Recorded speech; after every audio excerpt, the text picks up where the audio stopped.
The world of Julian of Norwich was small, literally. Julian was an anchoress, which means she participated in a rite of consecration, a rite that was very similar to a funeral rite, and after which she was considered to be dead to the world. As an anchoress, she took a vow of stability of place, which meant she lived her whole life in one place, and her place was a cell, a small room attached to a church. I don't know what Julian's cell was actually like, but if it was anything like other cells for that purpose in that day, it was no bigger than 12 feet, maybe 15 feet by 12 or 15 feet. It had 3 windows. One window that looked inside the church where she could view the altar, hear the Mass, and receive the Eucharist. Another window that allowed light from the outside into her cell. And a third window through which she received her meals. Julian didn't have to worry about what to eat or drink or wear because there were servants connected with her, people dedicated to making those decisions for her. They provided for her. But I don't think that's why Julian likely lived in a way that meant she didn't have much to worry about. I don't think that was the reason. As a child, Jesus' world was his mother, who sang songs of God's goodness, and the rabbis with whom he discussed the things of God. Jesus' world was the fields around Capernaum, the Sea of Galilee, the waters of the Jordan River. His world was the mountains and the garden and the deserted places where he went to pray. His world was love and grace, faith and forgiveness, hope and healing. His world was the things of God, and it's kind of hard to worry when all those are part of your world. Solomon's world was rich. There's just no getting way around it. His world was rich. In fact, Solomon is known for his wisdom and his wealth. The Queen of Sheba came to visit him and asked for his advice. He gave her that, as well as a tour of his palace. She was overwhelmed. Gold gilded everything from goblet to shields to chairs. The glory of Solomon. I wonder if Solomon worried. We tend to think that if you have enough money, then you probably don't have much to worry about. But I think maybe the worries are just different. I wonder if Solomon worried about trusting people. You know, there could be thieves around the palace, or maybe he worried about depreciation and the value of all his riches. There's a lot for us to worry about these days. Our Return to Church survey revealed a lot. It told us that many of you who had filled out the survey are stressed and isolated. Some of you might not feel the isolation so much yourself, but you worry about loved ones who are in care facilities and whose isolation is profound.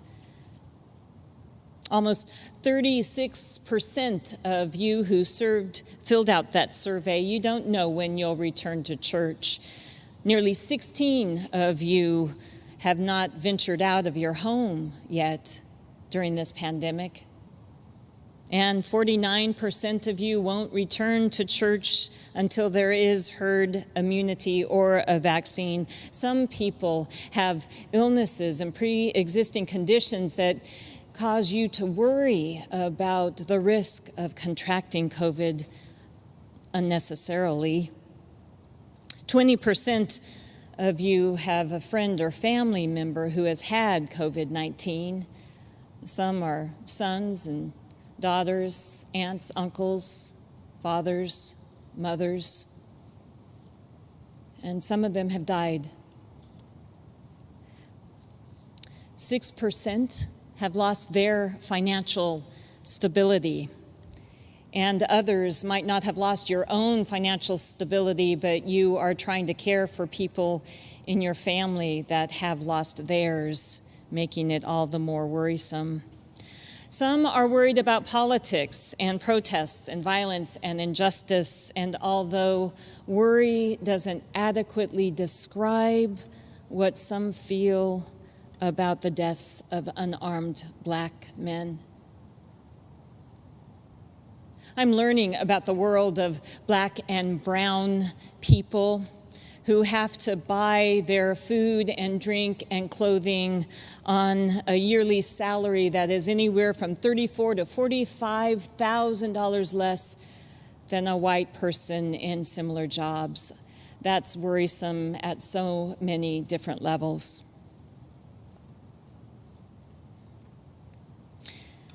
There were worries in Jesus' day. Similar ones, actually. Politics, poverty, disease. But there was also lilies. And there were worries in Julian's day. In Julian's day, there was the Black Death and the Peasants' Revolt. And there were hazelnuts. Julian of Norwich is famous for her writings, the writings she called showings, for they were from her visions, revelations of divine love. And her most famous writing, I would say, is the one about the hazelnuts. She wrote that God showed her, quote, "a little thing the size of a hazelnut in the palm of my hand, round like a ball. I looked at it thoughtfully and wondered, what is this? And the answer came, it is all that is made." That's the world of Julian, a hazelnut. The entire world, all that has been created, and the littleness of it compared to the expansive nature of God is amazing. And knowing that explains a little bit more about Julian's world. She wrote, "I marveled that this hazelnut continued to exist and suddenly did not disintegrate. It was so small. And again, my mind supplied the answer. It exists, both now and forever, because God loves it.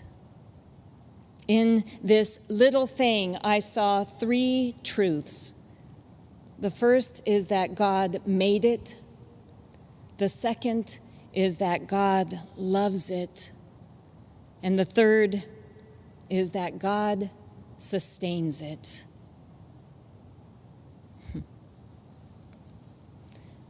Jesus' day was filled with lilies clothed by God. His world was full of little boys that carried in their satchel 5 small barley loaves and 2 fish, that later collected 12 baskets full of food after feeding 5,000, not including women and children.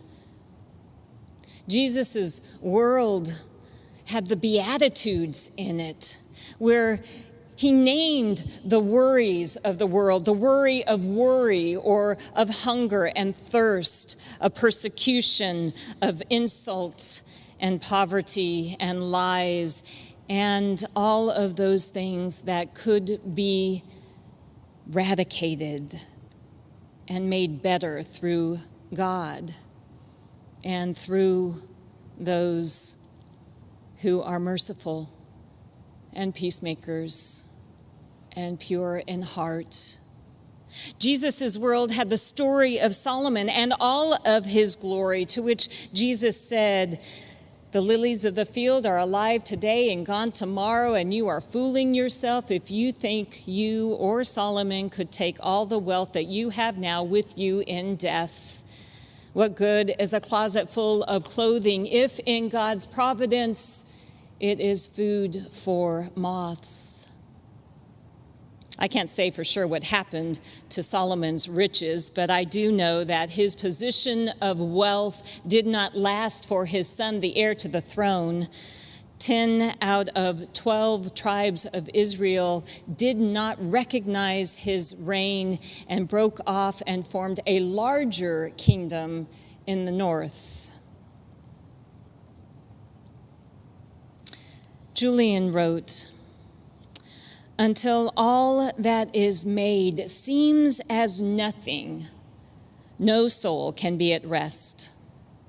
Until I am so bound to God that there may be no created thing between my God and me, then I shall rest." That is why I believe Julian must not have worried at all.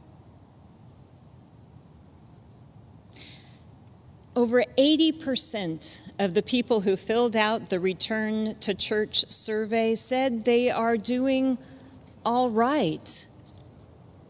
Some are all right because they've stopped watching the evening news and instead they're doing yoga or meditating or maybe finding more time to pray, maybe even tending gardens and maybe even growing lilies. Some are all right because they have stayed connected to their friends in church through phone calls and letter writing. Imagine that.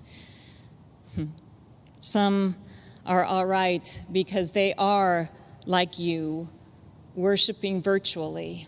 And while it's not ideal, at least they can hear Jabon play the organ.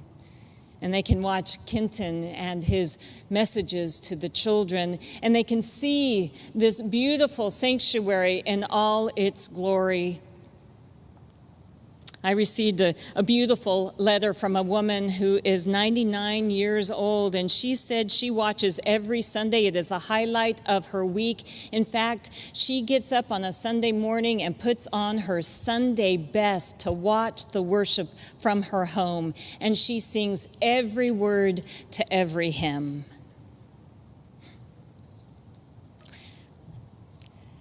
There's a world of worry around us. But we don't have to live there. We can live in God's world, and in God's world, there is abundance. In God's world, there are sweet, ripe tomatoes fresh from the vine. There are peaches whose juice dribbles down your chin after you take a bite. There are zucchinis, more than you even know what to do with. In God's world, there is the soft fur of your pet, the sound of a bird's song, the buzz of a hummingbird's wings that moves so fast you can't even see it. The fragrance of flowers, yes, even lilies. In God's world, there is time to be still and breathe deep. And as you breathe deep with intention, you can feel the cold, fresh air fill your lungs and remind yourself from where you come and that life is beautiful. In God's world, there is creativity and imagination. There is memory and tradition. There is delight and possibility. In God's world, there is justice and peace and mercy. And while it might not be everywhere and every day, every week, and sometimes more, people of faith pray for the fullness of God's world under God's reign might come to earth. So the way I see it is you can either worry about all the reasons and ways in which God's world is not quite like it is in heaven yet, or you can open your eyes and begin to see God's world sprinkled among us and live in ways that hasten its coming in its fullness right here, right now, for always and forever. To me, that's the difference between Solomon and the lilies.